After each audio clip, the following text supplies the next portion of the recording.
Have you ever considered what a Japanese samurai from the 12th century and a West African warrior from the 16th century might have in common? It sounds like the setup for a strange joke, right? Two warriors from opposite ends of the earth, separated by centuries, oceans, and vastly different cultures. Yet, what if I told you that deep within their respective warrior codes, they shared a surprisingly similar moral compass? It's an idea that challenges our neat little boxes of history and geography. Today, we're going on a journey to explore the unexpected parallels between the philosophy of the samurai and the traditions of West African warriors. It's a story not just about fighting, but about what it means to live and die with honor. Let's start with the one you probably know, the samurai. When we think of samurai, we picture legendary swordsmen, loyal to their lords, living by a strict code. That code is Bushido, the way of the warrior. Now, it's important to remember that Bushido, as we often think of it today, a single, codified book of rules, was largely romanticized and written down during the peaceful Edo period, long after the major wars had ended. It was a way of looking back and idealizing the samurai spirit. But the core principles of Bushido were very real, passed down through generations of warrior clans. These principles were deeply influenced by a mix of Shintoism, which emphasizes purity and reverence for ancestors, Zen Buddhism, which teaches discipline, mindfulness, and accepting the impermanence of life, and Confucianism, which stresses loyalty, social order, and filial piety. So Bushido wasn't just about how to fight, it was a holistic guide to life. It was about cultivating courage, integrity, benevolence, respect, honesty, honor, and, perhaps most importantly, loyalty. A samurai's life was not their own. It was dedicated to their lord, their clan, and a higher sense of duty. Death in service was the ultimate expression of this loyalty. Now, let's travel across the globe to West Africa, a region of powerful and sophisticated empires like the Mali, Songhai, Oyo, and Asante. These societies had their own revered warrior classes, men and women who were the protectors of their kingdoms and the enforcers of their king's will. Unlike the popular, often simplistic image of tribal warfare, these were organized military forces with complex hierarchies, strategies, and crucially deeply ingrained ethical codes. While there isn't a single, written down Bushido for all of West Africa, the region is incredibly diverse. We can see powerful, shared themes in their oral traditions, epic poems, and social structures. For example, in the Epic of Sundiata Keita, the founder of the Mali Empire, we see the ideal warrior king. He wasn't just strong, he was wise, just, and bound by destiny and duty to his people. His story, passed down for centuries by griots or oral historians, is a foundational text on leadership and honor. So where do these two worlds, feudal Japan and imperial West Africa, actually connect? Let's break down the parallels. First, and most strikingly, is the absolute emphasis on loyalty and duty.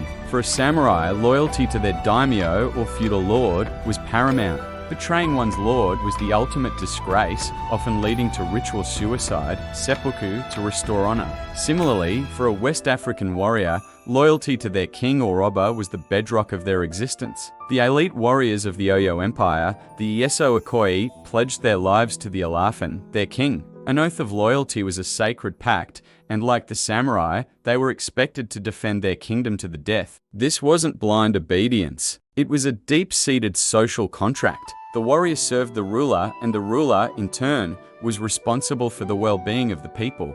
The entire society depended on this chain of trust and duty. Next, let's talk about honor. In both cultures, honor was more valuable than life itself. A samurai's honor was tied to their name, their family, and their actions on and off the battlefield. Every aspect of their life, from how they dressed to how they spoke, was a reflection of their inner character and honor. This is why maintaining face and avoiding shame was so critical. In West Africa, the concept of honor was equally profound. Among the Yoruba people, for instance, the idea of IWA or character is central. A person of good IWA possesses integrity, patience, and respect. A warrior's honor was not just about bravery in battle, but about their IWA. Were they just? Did they protect the weak?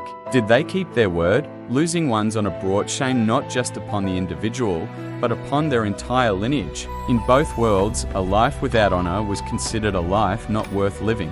Courage in the face of death is another powerful link. The samurai's embrace of mortality, influenced by Zen Buddhism, is famous. They lived with the constant awareness that death could come at any moment. This didn't make them reckless, it made them focused. By accepting death, they could act without fear, fully present in the moment. The cherry blossom, beautiful but fleeting, was their symbol. It represented the ideal life, to bloom brilliantly and then fall with grace. We see a similar ethos in many West African warrior traditions. Warriors would often enter battle with songs and chants that acknowledged the possibility of death but emphasized their fearlessness and commitment. Among the Asante of Ghana, the famous proverb, "If you are afraid of the eye of the vulture, you will never eat a meal in the open," speaks to this spirit. It's a call to act with courage despite the dangers that are always circling. The goal was not to be fearless, but to master fear and act in spite of it for the good of the community. But it wasn't all about harshness and death. A surprising parallel is the value placed on what we might call benevolence or compassion. The samurai code of Bushido included jin, or benevolence. The ideal samurai was expected to be a protector of the common people, not just a killer. They were supposed to show mercy and be leaders in their communities. Of course, the reality didn't always match the ideal, but it was a core part of the philosophy. In West African traditions, this is even more pronounced. A great warrior was also expected to be a great leader, which meant being just, generous, and responsible for the welfare of the people. A warrior who was merely a brute was not respected. Power came with responsibility. The king and his warriors were seen as the shepherds of the people. Their strength was for protection, not just conquest. This idea of the warrior statesman is a common thread from the stories of Sundiata in Mali to the traditions of the Dahomey Amazons, the all-female military regiment who were revered not just for their ferocity but for their role as protectors of the kingdom. So why did these two incredibly distant cultures develop such similar moral codes for their warrior classes? The answer likely lies in a universal human need.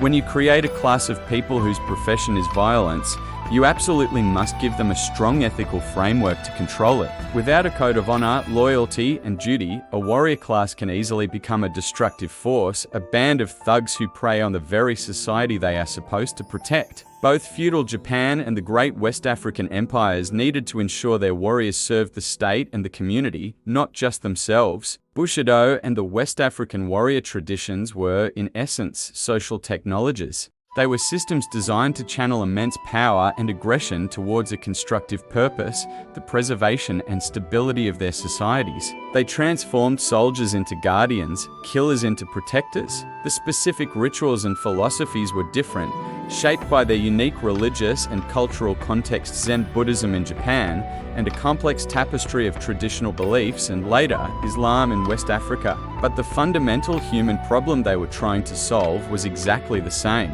Thinking about this shared moral compass does something really important. It breaks down the walls we build between cultures. It shows us that concepts like honor, duty, courage, and loyalty aren't exclusive to one people or one part of the world. They are universal aspirations, answers to the fundamental question of how to live a meaningful life, especially when that life is lived on the edge of a sword. The samurai and the West African warrior, standing worlds apart, were both reaching for the same thing, a way to turn violence into a virtue and a life of service into a legacy of honor. It's a powerful reminder that beneath the surface of our different histories, we often share a common human heart. Thanks so much for watching. If you found this journey into history as fascinating as I did, please hit that like button and subscribe for more explorations into the surprising connections that shape our world. See you next time.